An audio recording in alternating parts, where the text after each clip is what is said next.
오늘 하나님께서 우리에게 주시는 말씀은 디모데전서 4장입니다. 디모데전서 4장 7절로 11절입니다. 오늘은 제가 평소에 하던 설교 스타일과 좀 다르게 설교를 하려고 합니다. 제가 보통 설교를 어떻게 하냐면요, 저는 도입부라는 게 따로 없어요. 서론이 따로 없어요.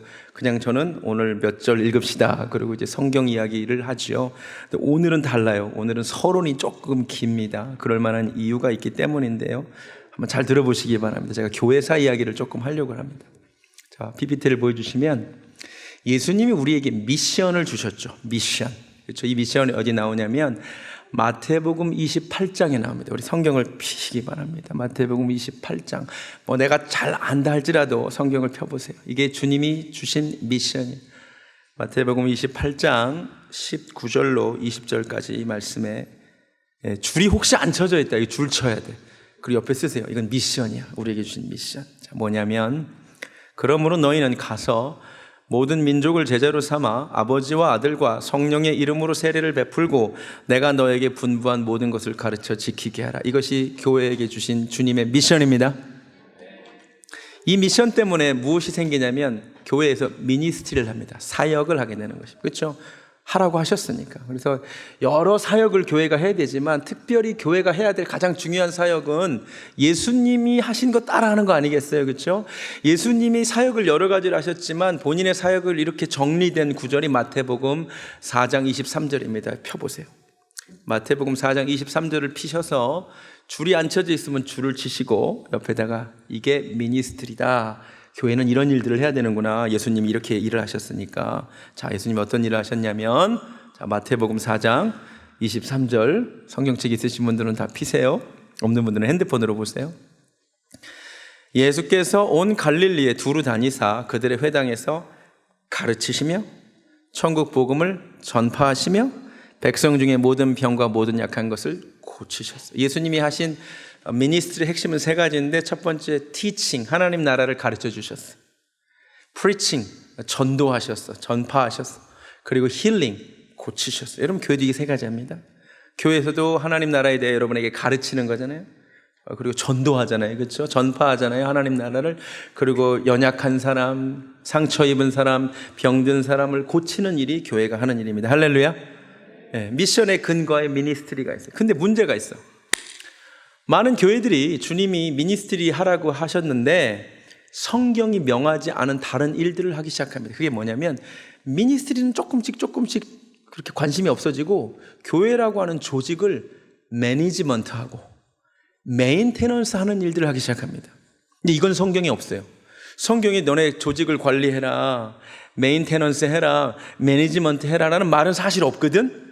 근데 많은 교회가 실제로 미니스트리에 대한 관심은 조금씩 줄어가고 이 교회라고 하는 조직을 어쩔 수 없이 해야 되는 부분도 있지만 지나치게 메인테넌스만 하는 거야. 매니지먼트만 하는 거야.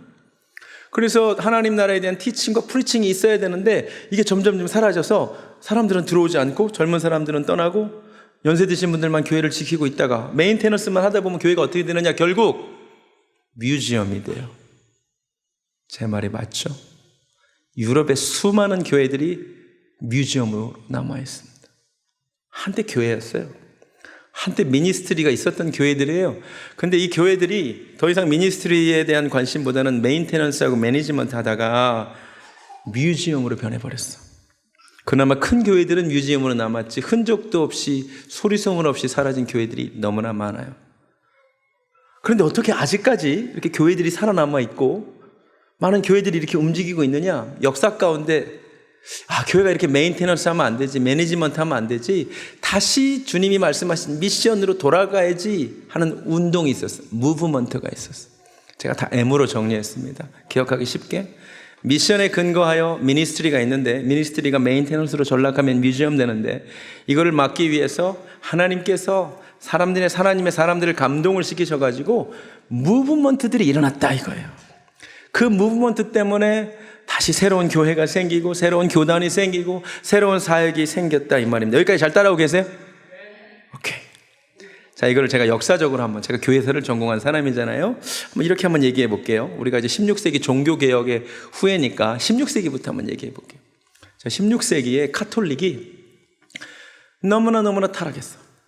메인테넌스 하는 거야. 요람에서 무덤까지 그냥 교회에 속해는 있는데 거기엔 복음도 없고 말씀도 없고 삶도 없어.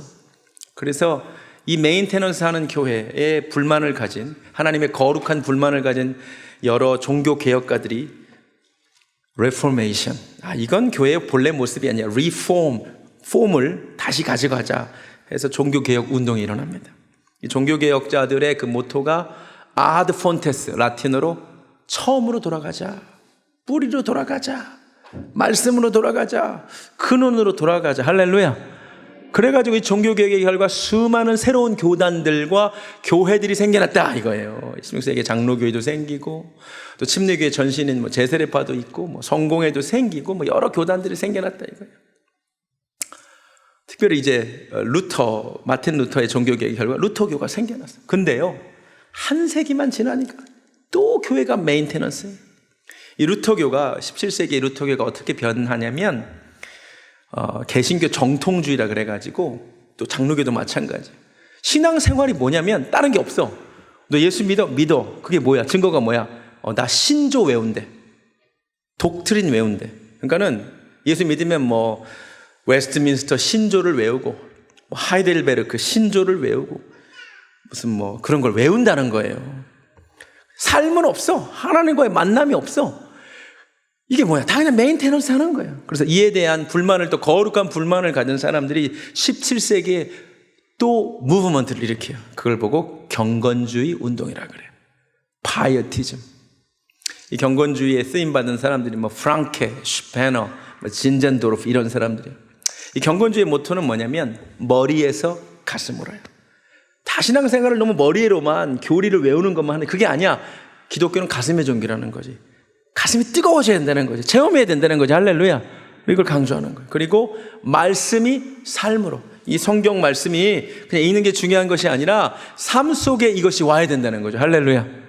그래서 경건주의 운동의 결과 또 수많은 교단과 교회가 새롭게 또 선교 운동도 일어나게 되는 거죠. 18세기로 가니까 이제 영국에서 어떤 일이 있냐면 그 성공회인데 또 똑같아요. 성공회가 영국의 국교까지 됐어요. 영국 사람들은 다 예수 믿어서 성공회 신자야. 근데 신앙이 없는 거예요. 근데 웨슬리라고 하는 사람이 이제 18세기에 있었는데요. 이분의 아버지가 세뮤엘 웨슬리고 어머니가 수잔나 웨슬리인데 이 부부가 경건주의 영향을 받은 사람들이에요. 부모님이. 그래서 이 분들이 집에서 경건하게 아이들을 가르쳐. 이 어머니가 대단해요. 이 수잔나 웨슬리가. 여러분, 이 웨슬리 어머니가 자식을 몇 명을 낳냐면 저는 애가 5밖에 없잖아요. 수잔나 웨슬리는 애가 19명이야.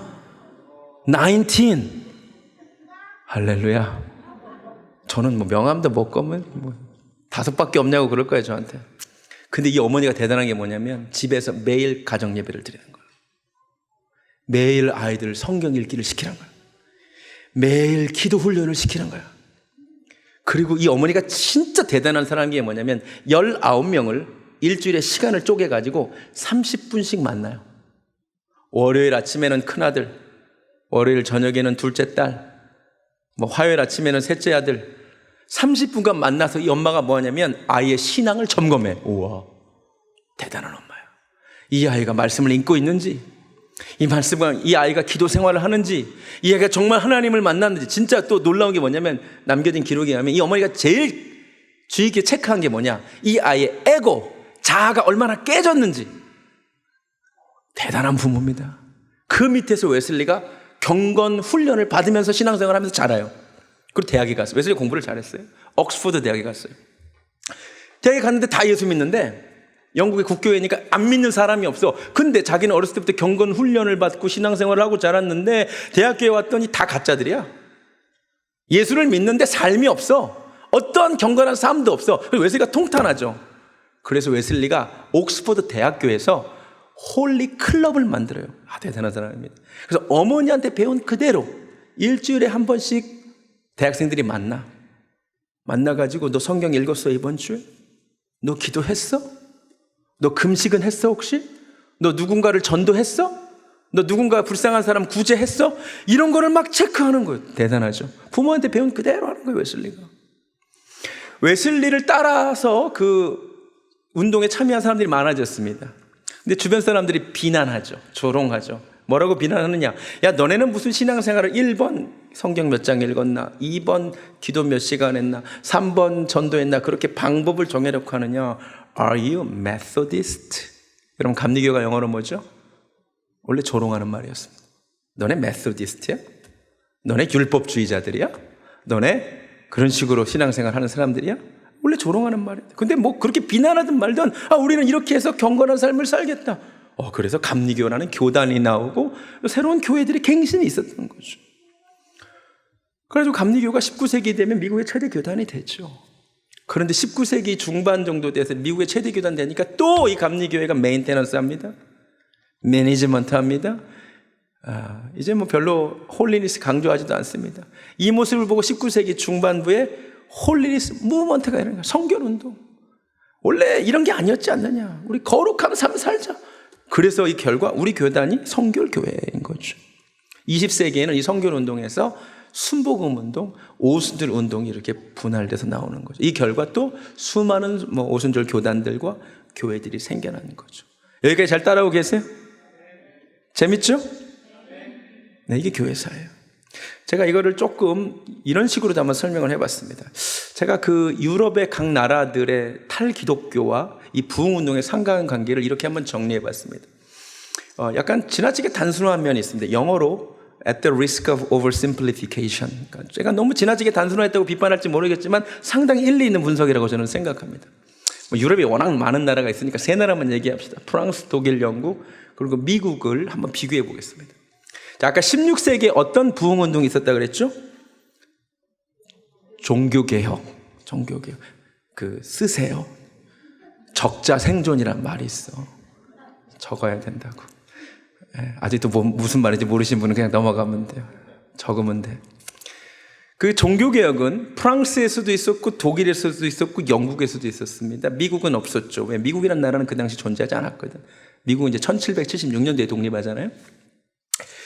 루터가 독일 사람입니다. 종교개혁이니까 독일에서 있었던 거죠. 켈빈은 프랑스 사람입니다. 켈빈이요 1509년 7월 10일생이에요. 제가 왜 켈빈의 생일을 외우고 있는지 아세요? 우리 아내 생일이 7월 10일이에요. 그리고 제가 켈빈 생일을 죽어도 못 가보겠어. 켈빈이 프랑스에서 7월 10일에 태어났는데 1509년에 종교개혁의 중심지는 본인은 이제 제네바 가서 했지만 사실 프랑스 사람이에요. 프랑스에서 종교개혁이 있었어요. 그를 따르는 사람 보고 위그노라고 합니다. 영국의 종교개혁이 있었죠. 성공회. 그리고 성공회의 종교개혁이 충분하지 않다 그래서 또 청교도 무브먼트가 있었던 거예요. 그러니까 종교개혁은 프랑스, 독일, 영국에 광범위하게 다 영향을 미쳤던 운동이죠. 17세기 아까 무슨 부흥운동이 있었다고 그랬죠? 경건주의. 적으세요. 경건주의. 근데 재밌는 게 이 경건주의는 아까 제가 루터교에서 나온 거라 그랬잖아요. 중심지가 독일이에요. 독일. 영국에도 영향을 미쳐요. 아까 웨슬리가 영국 사람이라 그랬잖아요. 웨슬리 부모한테 영향을 미쳤다 그랬잖아요. 근데 신기한 게 유독 프랑스에서는 경건주의 운동이 미미했어요. 거의 없었어요. 18세기로 가면 아까 18세기에 감리교 운동이 있었다 그러죠. 감리교 운동의 중심지는 영국이겠죠. 웨슬리가 영국 사람이니까. 그렇죠? 그리고 바다 건너 미국에도 영향을 미쳐요. 미국에서도 감리교 운동이 있었고요. 그리고 특별히 18세기 미국은 제1차 대각성 운동이라고 해가지고 조지 윗필드, 조나단 에드워드 같은 사람들의 어떤 부흥 운동이 있었던 것이 미국이에요. 근데 독일에서는 별로 없었어요. 역시 프랑스에서도 별로 없었어요. 19세기 성결운동의 중심지는 미국입니다. 미국의 성결운동이 일어나죠. 그리고 영국에도 조금 영향을 미쳐요. 그래서 영국에서 성결운동의 결과 생겨난 교단이 Salvation Army, 구세군이 영국에서 생겨난 성결교회예요. 그런데 독일과 프랑스에서는 성결운동이 거의 일어나지 않아요. 20세기로 가면 오순절 운동이 일어나는데 오순절 운동의 중심지 역시 미국이에요. 미국. 1906년 로스앤젤레스 아주사에서 시작된 이 오순절 운동이 전 세계로 퍼져나가지만 사실 영국과 독일과 프랑스에는 그다지 영향을 미치지 못해요. 이게 교회사입니다. 한 가지 재밌는 사실, 각 유럽 국가들의 탈기독교화의 순서가 이와 거의 유사하게 가는데 유럽 각국 중에 가장 먼저 탈기독교 세속화의 길을 걸은 나라는 프랑스입니다. 프랑스가 가장 먼저 탈기독교가 됩니다. 여러분, 지금 프랑스는요, 혼전 동거가 거의 보편화됐습니다. 결혼 안 해요, 걔네들. 다 혼전 동거하고 혼전 출산하고 삽니다. 동성애만이 아니라 수간까지 해요. 지금 프랑스 교회가 텅텅 비었습니다. 굉장히 탈기독. 근데 프랑스라는 나라를 잘 보면 16세기 종교개혁 이후 어떠한 부흥운동의 영향을 받지 못한, 오히려 계몽주의 영향을 받았지. 계몽주의. 여러분, 계몽주의 중심 인물들 이름들 한 번쯤 들어봤잖아요. 몽테스쿠예, 이거 프랑스 사람이거든요. 루소, 이런 사람들. 그리고 18세기에는 1789년도에 프랑스 대혁명이 있었잖아요. 프랑스 대혁명이 본질적으로 반기독교 혁명이에요. 반카톨릭 혁명이에요. 그 프랑스 그 대성당에서 십자가를 내리고 The Goddess of Reason, 이성을 여신으로 섬긴다고 그거 거기다 올리고, 달력도 주 7일 달력 없애고 주 10일짜리 3주 달력 만들고, 본질적으로 그게 반기독교 운동이에요. 탈기독교 운동이죠. 프랑스가 가장 먼저 반기독교의 길로 갑니다. 탈기독교의 길로 갑니다. 그 다음 독일. 독일은 그래도 경건주의의 중심지였던 나라가 후에 반기독교, 탈기독교의 길을 걷죠. 19세기 정도 가면 이제 벨하우젠이라는 신학자 중심으로 성경이 하나님 말씀이 아니라 편집된 책이다, 이런 얘기 나오고. 지금 독일 교회들 텅텅 빕니다. 텅텅 빕니다. 그래도 영국은 불과 한 세기 전까지만 해도 세계 선교사 파송국가 1위였던 나라입니다. 얼마 전까지. 근데 지금 영국 교회들 떠나가고 있습니다. 그 얘기 들어보셨죠? 영국도 지금 매주일 출석하는 인원이 몇 프로 안 된대. 교회들이 다 술집으로 바뀐대. 여기 강대상이 VIP석이래. 영국이 지금 그러고 있어요. 그래도 미국은 아직까지 기독교 국가입니다. 미국이라는 나라는요, 지금도 매주일 10명 중에 4명은 교회 갑니다. 9.11 같은 위기가 닥쳤을 때 그때 6명 내지 7명이 매주 교회를 갑니다. 믿는 사람은 더 많고. 이거 무관하지 않습니다. 표를 다시 보여주시면 무관하지 않아요. 한 사람의 인생에 있어서도 일생에 있어서도 마찬가지인 것 같아요. 인생에서 젊었을 때, 어렸을 때 한번 성령 체험 한번 한 친구, VBS에서 잠깐 하고 평생에 걸쳐서 하나님 만나는 체험이 없는 사람은 하나님을 빨리 떠납니다. 그래도 한 중고등부 수련회 가서 또 성령 체험을 한번 한 사람은 좀 더 교회 오래 머무는 것 같아요. 또 청년부 수련회 가서 또 한번 성령 체험한 사람은 더 제가 보기엔 교회 오래 머무는 것 같아요. 그리고 작년 돼서 좋은 교회를 다녀서 매주마다 하나님 말씀으로 은혜 받고 살면 제가 보기엔 교회 잘 안 떠니는 것 같아요. 안 떠나는 것 같아요.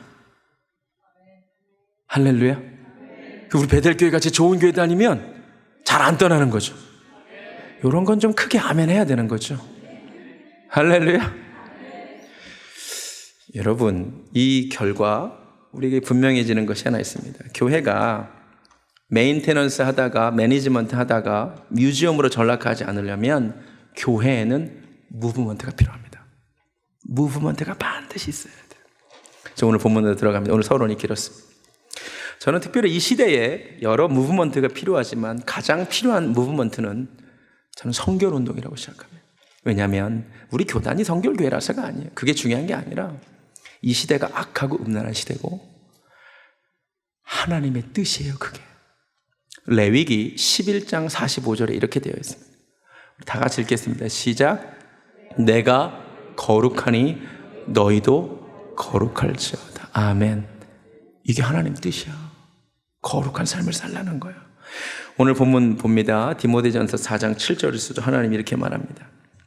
망령되고 허탄한 신화를 버리고 경건에 이르도록 거룩한 삶에 이르도록 너의 자신을 연단하라. 할렐루야. 하나님 명령이라는 거죠. 그래서 제가 보기에는 정말로 거룩에 이르는 연습, 경건에 이르는 연습, 성결한 삶에 대한 운동이 필요하다 이거죠. 한 가지 구체적으로 얘기해 볼게요. 망령되고 허탄한 신화를 버리라 그랬잖아요. 이 망령된 게 도대체 뭐예요? 이 망령된 그럼 뭔지 잘 모르겠잖아요. 그래서 제가 헬라어 원어를 한번 찾아봤더니 흥미롭게도 헬라어로 베벨루스라고 되어 있는데 이 뜻이 그냥 경건하지 아니하니란 뜻이래요. 그러니까 오늘 본문을 그냥 쉽게 경건하지 아니한 것들을 버리고 경건의 일 연습해라 그러면 좀 더 쉬웠을 텐데 우리 이거 번역하신 분이 망령된이라는 말이 좀 좋았나 봐. 경건하지 아니한 거 하지 말라 이 말이에요. 그래서 NIV 영어 성경 그냥 이렇게 되어 있어요. Have nothing to do with godless myths. 그러니까는 거룩하지 않은 것들엔 관계 가지지 말라. 여기까지 잘 따라오고 계세요? 오케이. 두 번째, 헛된 것, 허탄한 것. 이걸 보고 이제 재밌게 old wives tales라 그랬죠. 할 일 없이 이렇게 아줌마들 얘기하는 거 하지 말래요. 허탄한 이야기 하지 말래. 근데 이거를 버리래. 근데 이 버리라는 단어가 헬라어 원어에 어떻게 되어 있냐면 파라이투라고 되어 있는데 이 단어가 against, 반대하다, 거스르다라는 전치사 파라와 카디죠. 앉다라는 단어의 합성어니까 직역하면 반대되는 지점에 앉으라 이 말이에요. 그러니까 이거에 단순히 경건하지 못한 망령되고 허탄한 것들을 버리라 정도가 아니야. 그것에 반대되는 입장에 서라 이 말이에요. 깨달아지세요? 자, 구체적으로 한번 얘기를 해볼게요. 그래서 킹 제임스 버전 이렇게 번역하고 있어요. reject, 거부해라. 아메리칸 스탠다드 버전은 refuse, 거절하라. 반대하라 이 말이에요. 이 시대가 경건하지 아니한 망령된 생각들, 습관들이 지배하는 세상입니다. 여기 우리가 어떻게 반응해야 되냐면 그거를 버리는 것뿐만이 아니에요. against, 거기에 반대하는 입장에 서라고 말하는 거예요. 대한민국이요, 술독에 빠진 사회입니다. 대한민국은 너무나 술 권하는 사회입니다. 여러분, 그런 것들을 버리시기 바랍니다. 아직 이 교회 다니면서 버리지 못한 분들 계시다면 버리시기 바랍니다. 근데 버릴 뿐만 아니라 against it, 그것에 반대하는 입장에 서라 하는 거죠. 동성애, 비성경적인 결혼관, 젠더 이데올로기, 이런 것들이 이 세상을 지배하고 있습니다. 경건하지 아니한 생각들, 그것들을 버릴 뿐만 아니라 sit against it, 그것에 반대하는 것이 하나님 뜻입니다. 왜 아멘 안 하십니까? 반대하세요. 그게 하나님 뜻이 아니에요. 대신 무엇을 원하시는가? 경건에 이르기를 연습하라. Train yourself. Exercise. 이게 헬라어로 gemnaze인데 이게 이제 김네지움, 체육관이 온 거죠.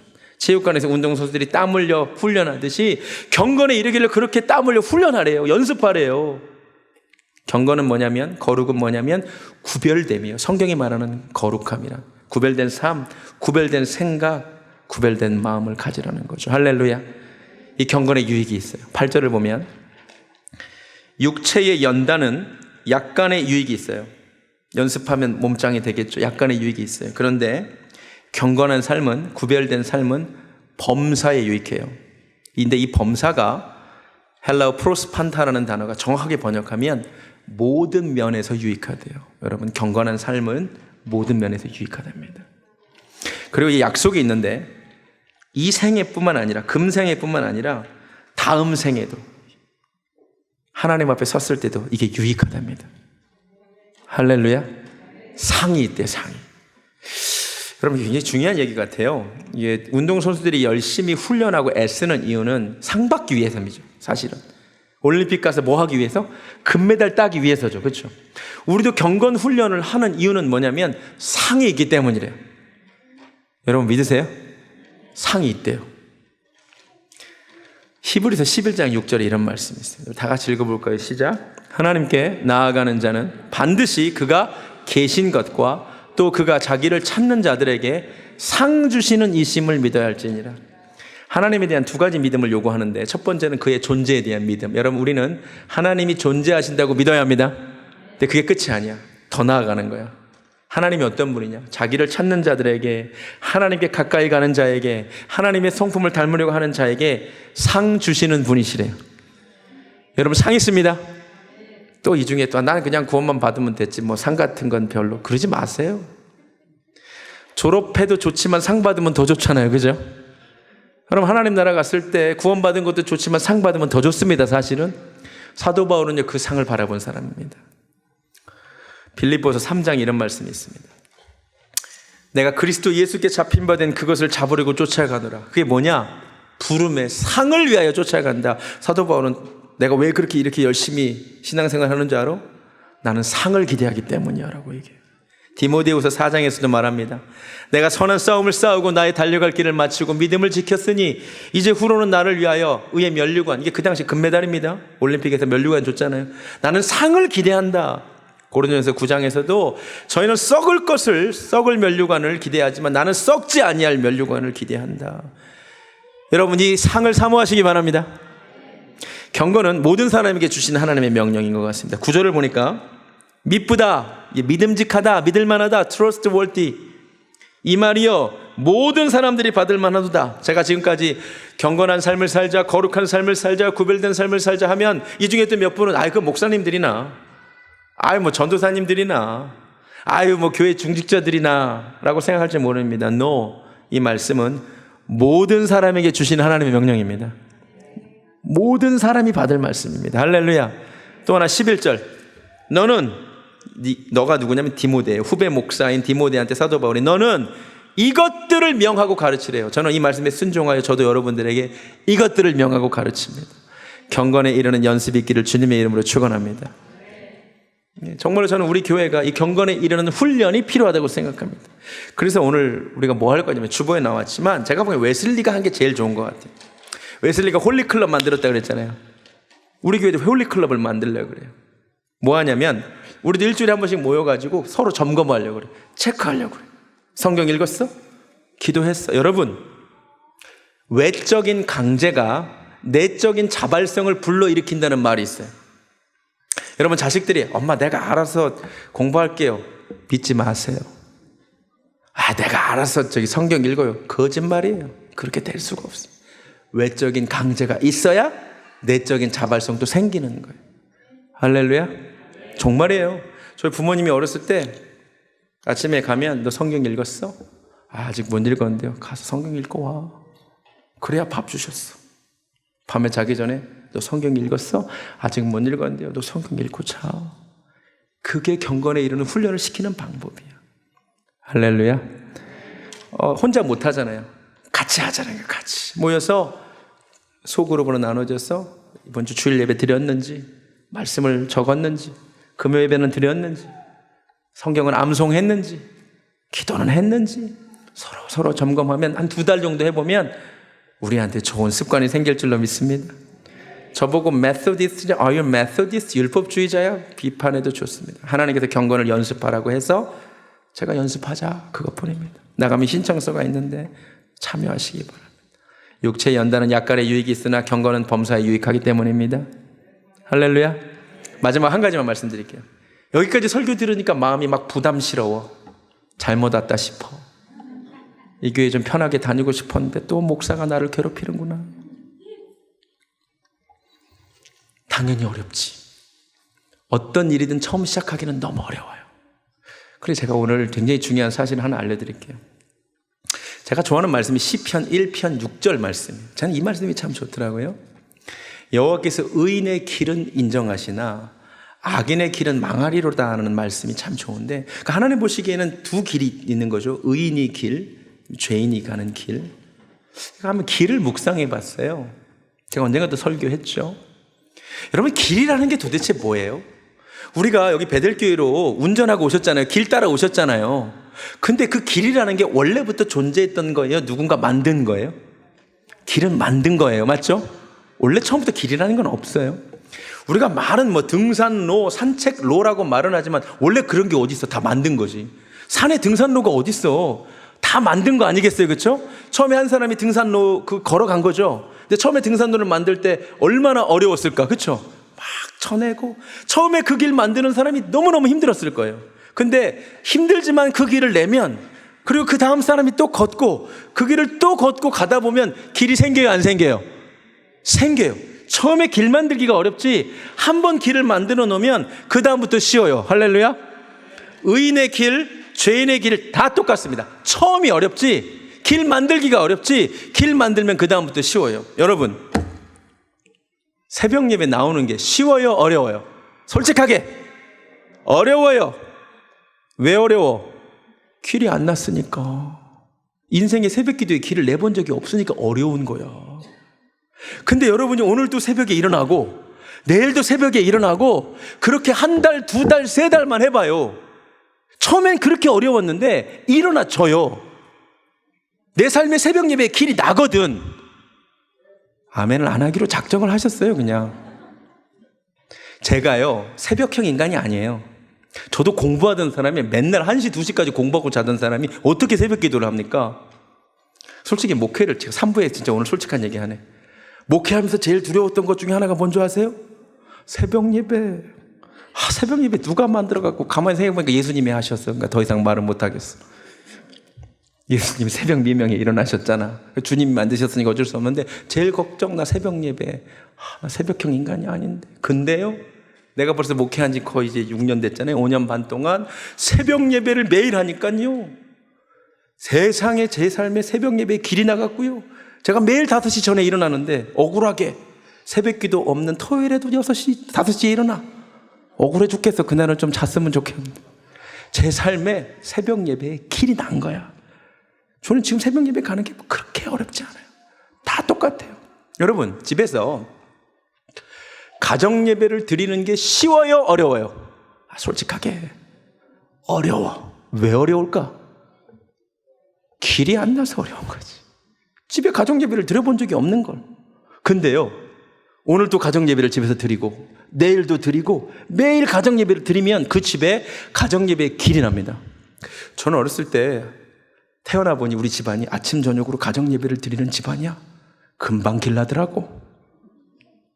결혼하고 나서 우리 애들한테 가정 예배를 시키는데 지금 우리 애들이 가정 예배 길이 나서요. 우리 애들이 기가 막히게 예배 잘 드립니다. 집에서 가정 예배 드리자 그러면 딱 와서 찬송가 너무 잘 불러요. 애들이 어른 찬송가 되게 잘 불러요. 우리 다윗이가 얼마 전에 샤워하면서 주 안에 있는 나의 이러고 있어. 진짜로 애들이 어른 찬송가 잘 부르고 말씀도 잘 듣고 예배에 길이 났어요. 여러분 다 똑같아요. 원래는 여러분 11조 하는 것이 쉽습니까? 어렵습니까? 어렵지. 왜 어려워? 길이 안 나서 어려운 것뿐이야. 근데 저는 어렸을 때 1,000원 용돈 받으면 100원 11조 하기를 배웠어. 저한테는 한 개도 안 어려워. 세상 일이 그래요. 여러분 주일날 교회 오는 건 쉬워요? 어려워요? 요건 쉬워. 이 정도 길은 낫거든. 그렇잖아요. 주일날 교회 오는 것 정도 길은 낫잖아요. 이건 한 개도 안 어려운 거예요. 근데 주일날 교회 안 오던 사람이 주일날 오면 요것도 힘들어요. 근데 처음이 힘든 거야 다. 할렐루야. 길 내자 이거야. 근데 나쁜 것도 똑같아요. 죄의 길이 나는 원리도 이것과 똑같습니다. 여러분 부모님 몰래 나쁜 짓 하려고 하면, 부모님 몰래 나쁜 거 보려고 하면 그런 경험들 있잖아. 다 가슴이 막 콩닥콩닥 그래요 안 그래요? 대답을 안 한다 이거지. 가슴이 콩닥콩닥 거린단 말이야. 왜 그런 줄 아세요? 아직 길이 안 났거든. 아직 저의 길이 안 났어. 그래서 그런 거 하려니까 막 가슴이 막 뛰어. 근데 오늘도 그 짓을 하고 내일도 그 짓을 하고 매일 그 짓을 하면 그 다음에 가슴이 안 뛰어.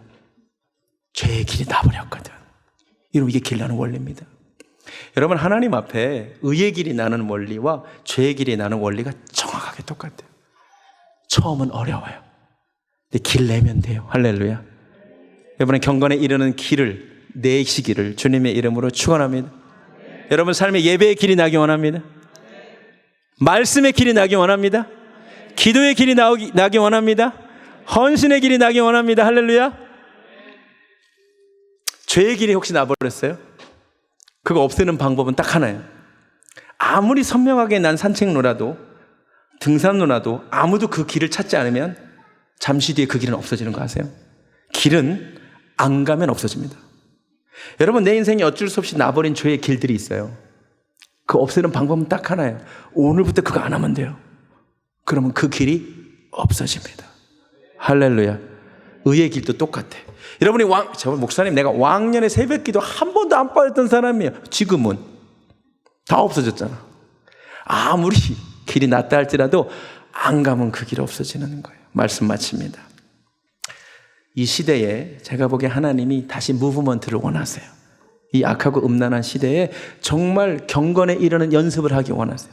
저는 이름뿐인 성결교회는 존재할 이유가 없다고 봅니다. 성결 운동이 필요하다고 봅니다.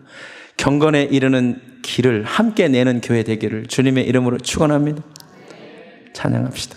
너 성결 기 위에 찬송가 가사가 너무 좋아요.